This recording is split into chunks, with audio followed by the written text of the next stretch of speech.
Saat menghadiri musrenbang Desa Pagelaran di Agro Edu Wisata Lembah Watu, Camat Ciomas Hairuka Judianto menyampaikan apresiasi kepada Badan Usaha Milik Desa Harapan Jaya akan pengelolaan Lembah Watu.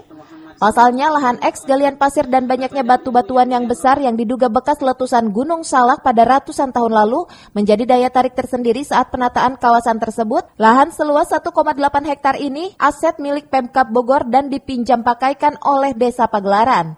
Adanya Agro Edu Wisata Lembah Watu yang dikelola khusus oleh BUMDes Harapan Jaya menjadikan PAD Desa maupun Pemkab Bogor. Diharapkan desa yang memiliki lahan Pemkab Bogor yang tidak terurus dapat mengusulkan pinjam pakai guna meningkatkan perekonomian warga sekitar. Jadi hari ini saya menghadiri musrenbang di Desa Pagelaran.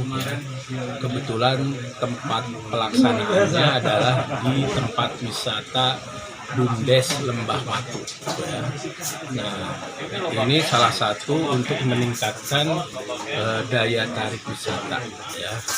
Nah, termasuk memperkenalkan ke warga masyarakat ya bahwa di Desa Pagelaran ini ada tempat wisata baru yang namanya Lembah Watu.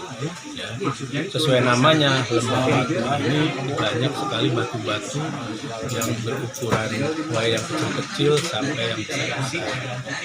Nah, kami mengharapkan di musrenbang ini warga masyarakat tidak hanya mengusulkan hal-hal yang sifatnya fisik, ya, tapi usulkan juga hal-hal yang non fisik, misalkan pelatihan-pelatihan, ya, termasuk peningkatan kapasitas. Ya.